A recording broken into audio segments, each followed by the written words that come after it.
Hi everyone, welcome to my channel. ತಮ್ಮೆಲ್ಲರಿಗೂ ನಮ್ಮ ಚಾನಲ್ಗೆ ಸ್ವಾಗತವನ್ನು ಕೋರುತ್ತಾ ಇವತ್ತಿನ ವಿಡಿಯೋದಲ್ಲಿ ತಮ್ಮೊಂದಿಗೆ ವಿವಿಧ ಮೊರಾರ್ಜಿ ವಸತಿ ಶಾಲೆಗಳ 2026ನೇ ಸಾಲಿನ ಪ್ರವೇಶ ಪರೀಕ್ಷೆಗೆ ಸಂಬಂಧಪಟ್ಟಂತೆ ಅಥವಾ ಇಲ್ಲಿ ಆದರ್ಶ ವಿದ್ಯಾಲಯ ಮತ್ತು ಇನ್ನಿತರ ಮೈನಾರಿಟಿ ಮೊರಾರ್ಜಿ ಪ್ರವೇಶ ಪರೀಕ್ಷೆಗೆ ಸಂಬಂಧಿಸಿದಂತಹ ಇಲ್ಲಿ ಮಾದರಿ ಪ್ರಶ್ನೆ ಪತ್ರಿಕೆಗಳನ್ನು ನಾನು ಈಗಾಗಲೇ ನಮ್ಮ ಯೂಟ್ಯೂಬ್ ಚಾನಲಲ್ಲಿ ಅಪ್ಲೋಡ್ ಮಾಡ್ತಾ ಇದ್ದೀನಿ. ಇನ್ನು ತಾವುಗಳು ನಮ್ಮ ಚಾನಲ್ ಫಸ್ಟ್ ಟೈಮ್ ನೋಡ್ತಾ ಇದ್ದರೆ ನಮ್ಮ ಚಾನಲ್ ಸಬ್ಸ್ಕ್ರೈಬ್ ಆಗಿ ಅಂತ ತಿಳಿಸುತ್ತಾ, ಓಕೆ, ಎಕ್ಸಾಮ್ಗಳು ಇನ್ನೇನು ಕೆಲವೇ ದಿನಗಳಲ್ಲಿ ಪ್ರಾರಂಭವಾಗಲಿದೆ. ಇಲ್ಲಿ ಮೈನಾರಿಟಿ ಮೊರಾರ್ಜಿ ಪ್ರವೇಶ ಪರೀಕ್ಷೆಯು ಫೆಬ್ರವರಿ 15ರಂದು ನಡೆಯುತ್ತದೆ ಹಾಗೂ ಅದೇ ರೀತಿಯಾಗಿ ಮೊರಾರ್ಜಿ ಪ್ರವೇಶ ಪರೀಕ್ಷೆಯು ಮಾರ್ಚ್ 1ರಂದು ನಡೆಯುತ್ತದೆ. ಆದ್ದರಿಂದ ತಾವುಗಳು ನಮ್ಮ ಚಾನಲನ್ನು ಸಬ್ಸ್ಕ್ರೈಬ್ ಮಾಡಿ. ಇದರಿಂದ ನಾವು ಪ್ರತಿನಿತ್ಯ ಒಂದು ಮಾದರಿ ಪ್ರಶ್ನೆ ಪತ್ರಿಕೆಯನ್ನು ವಿಶ್ಲೇಷಣೆ ಮಾಡ್ತಾ ಇದ್ದೀನಿ. ಓಕೆ, ಇಲ್ಲಿ ನೋಡ್ಬೋದು ಮೊದಲನೆಯ ಪ್ರಶ್ನೆ. ಇಲ್ಲಿ 35 ಮತ್ತು 0 ಇದರ ಗುಣಲಬ್ಧ. ನೋಡ್ರಿ, ಇದು ಗುಣಾಕಾರ ಹೇಗಿದೆ ಅಂದರೆ 35ಕ್ಕೆ 0 ಗುಣಾಕಾರ ಮಾಡಿದರೆ ಇಲ್ಲಿ ಯಾವುದೇ ಸಂಖ್ಯೆಯೊಂದಿಗೆ ನಾವು 0ಯನ್ನು ಗುಣಾಕಾರ ಮಾಡಿದಾಗ ಅಲ್ಲಿ 0ನೇ ಬರುತ್ತದೆ.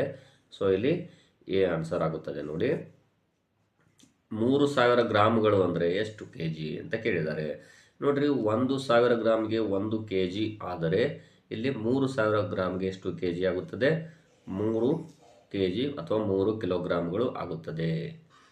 7, 4, 5, 0, 8 ಈ ಅಂಕಿಗಳನ್ನು ಒಮ್ಮೆ ಬಳಸಿ ಗರಿಷ್ಠ ಬೆಲೆಯ ಸಂಖ್ಯೆ ರಚನೆ ಮಾಡಿರಿ ಎಂದಿದ್ದಾರೆ. ಇಲ್ಲಿ ನೋಡ್ಬೋದು, ದೊಡ್ಡ ಸಂಖ್ಯೆಯನ್ನು ರಚನೆ ಮಾಡಬೇಕಾಗಿದೆ. ಹಾಗಾದರೆ ದೊಡ್ಡ ಸಂಖ್ಯೆ ಯಾವುದು? ಇದರಲ್ಲಿ ಮೊದಲಿಗೆ 8 ತಗೊಳ್ತೀರಿ, ನೆಕ್ಸ್ಟು 7, ಅದಾದಮೇಲೆ 5, ಅದಾದಮೇಲೆ 4, ಅದಾದಮೇಲೆ 0. ನೋಡ್ರಿ, ಈಗ ಇಲ್ಲಿ ಎಷ್ಟಾಯಿತು? ಹಾಗಾದರೆ 87,540. ನೋಡಿ, ಇಲ್ಲಿ ಎ ಆಪ್ಷನ್ ಇಲ್ಲ, ಹಾಗೆ ಬಿ ಇಲ್ಲ, ಮತ್ತು ಇಲ್ಲಿ ಡಿ ನೋಡ್ಬೋದು. ಇಲ್ಲಿ 455 ಇದು ಆಗುವುದಿಲ್ಲ, ಇಲ್ಲಿ 540 ಇದೆ. ನೋಡಿ, 87,540 ಇದು ಕರೆಕ್ಟ್ ಆದಂತಹ ಆನ್ಸರ್ ಆಗುತ್ತದೆ.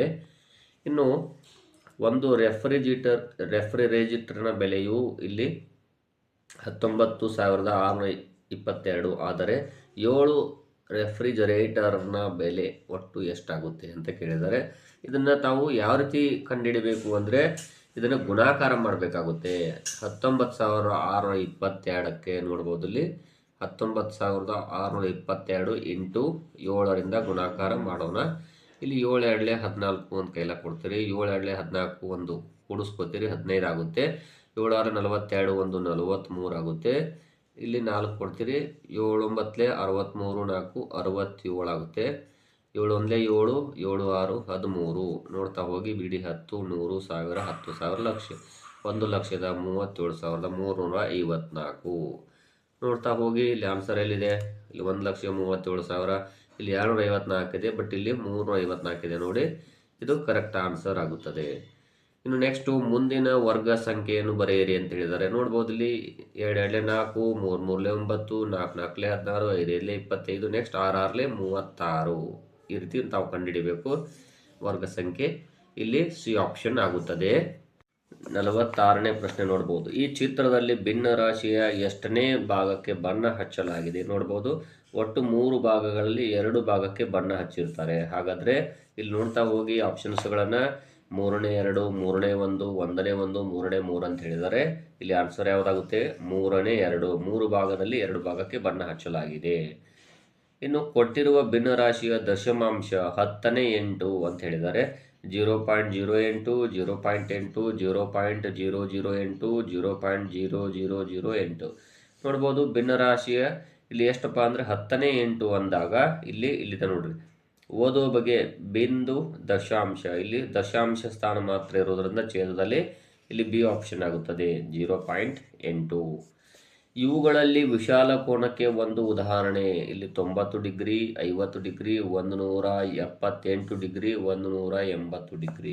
ಈ ಬಗ್ಗೆ ನಾನು ಸಾಕಷ್ಟು ವಿಡಿಯೋಗಳು ತಿಳಿಸಿರ್ತೇನೆ. ವಿಶಾಲ ಕೋನಕ್ಕೆ ಉದಾಹರಣೆ ಅಂದರೆ, ವಿಶಾಲ ಕೋನ ಅಂದರೆ ಅದರ ಡೆಫಿನೇಷನ್ ಹೇಳೋದಾದರೆ ಇಲ್ಲಿ 90 ಡಿಗ್ರಿಗಿಂತ ಹೆಚ್ಚು, 180 ಡಿಗ್ರಿಗಿಂತ ಕಡಿಮೆ ಇರುವ ಕೋನ ಅಂತ ಹೇಳಿದ್ದೀನಿ.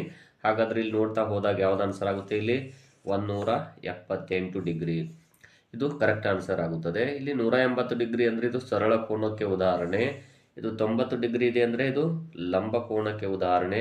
ಇದು 50 ಡಿಗ್ರಿ ಇದೆ ಅಂದರೆ ಲಘು ಕೋನಕ್ಕೆ ಉದಾಹರಣೆ. ಇನ್ನು 91ರನ್ನು 4ರಿಂದ ಭಾಗಿಸಿದಾಗ ಬರುವ ಶೇಷ ನೋಡೋಣ. ಇಲ್ಲಿ 91ನ್ನು ನಾವು 4ರಿಂದ ಭಾಗಾಕಾರ ಮಾಡೋಣ. ನೋಡ್ಬೋದು, 4ರಿಂದ ಅಂದಾಗ 4 2 8. ಸೊ ಇಲ್ಲಿ 1 ಉಳಿತು, ಈ 1ಅನ್ನು ಕೂಡ ತಗೊಳ್ತೀರಿ.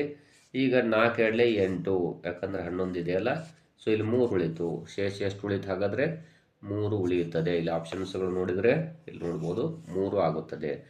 ಇನ್ನು ನೆಕ್ಸ್ಟ್ ಇಲ್ಲಿ 6 + 2 + 7 + 9 + 1 ಇವುಗಳ ಮೊತ್ತ ಅಂತ ಹೇಳಿದ್ದಾರೆ. ನೋಡ್ತಾ ಹೋದರೆ ಇಲ್ಲಿ 10, 17, 2, 19, 6, 25 ಆಯಿತು. ಈ 25ನ್ನು ಇಲ್ಲಿ ಗುಣಾಕಾರ ರೀತಿ ಕೊಟ್ಟಿದ್ದಾರೆ ಅವರು. 6 4 24 ಇದು ಆನ್ಸರ್ ಅಲ್ಲ, 5 6 30 ಅಲ್ಲ, 6 2 12 ಅಲ್ಲ, 5 5 25 ಇದೆಯಲ್ಲ, ಇದು ಕರೆಕ್ಟ್ ಆಗುತ್ತದೆ. ಇನ್ನು 0.13ರ ಭಿನ್ನರಾಶಿಯ ರೂಪ ನೋಡ್ರಿ. 0 ಬಿಟ್ಬಿಟ್ರಲ್ಲಿ ಬಿಂದು, ದಶಾಂಶ, ಶತಾಂಶ. ಶತಾಂಶ ಅಂದರೆ ಇಲ್ಲಿ 100 ಬರುತ್ತೆ ಛೇದದಲ್ಲಿ, ಮೇಲೆ ಅಂಶದಲ್ಲಿ 13 ಉಳಿತದೆ. 100ನೇ 13 ಎಲ್ಲಿದೆ ಅದು ಆನ್ಸರ್ ನೋಡ್ತಾ ಹೋಗಿ. ನೋಡಿ ಇಲ್ಲಿ ಸಿ ಆಪ್ಷನ್ ಇದೆಯಲ್ಲ, 100ನೇ 13 ಇದು ಕರೆಕ್ಟ್ ಆಗುತ್ತದೆ. ಇನ್ನು 15:05ರ ಸಮನಾದ ಸಮಯ ನೋಡ್ರಿ. ಇದನ್ನು ಯಾವ ರೀತಿ ಮಾಡಬೇಕಂದ್ರೆ ಇಲ್ಲಿ ತೋರಿಸ್ತೀನಿ ನೋಡಿ ನಿಮಗೆ. 15:05ಕ್ಕೆ 12ರಿಂದ ವ್ಯವಕಲನ ಮಾಡಬೇಕು, ಆಗ ಆನ್ಸರ್ ಸಿಗುತ್ತದೆ. ಇಲ್ಲಿ 5ಕ್ಕೆ 5 0, 5ರಾಗ 2 ಹೋದರೆ 3, 1 1 ನೋಡ್ರಿ, 1ರಲ್ಲಿ 1 ಹೋದರೆ 0, 3:5 ಬಂತು. ಆದರೆ ಇಲ್ಲಿ 12ಕ್ಕಿಂತ ದೊಡ್ಡ ಸಂಖ್ಯೆ ಇಲ್ಲಿ ಇರೋದ್ರಿಂದ PM ಅನ್ನು ಹಾಕೋಬೇಕು. ಸೊ ಹಾಗಾದ್ರೆ ನೋಡ್ತಾ ಹೋಗಿ ಇಲ್ಲಿ 3 5 PM ಆಗುತ್ತದೆ. ಇನ್ನು ನೆಕ್ಸ್ಟ್ ಪ್ರಶ್ನೆ ನೋಡೋಣ.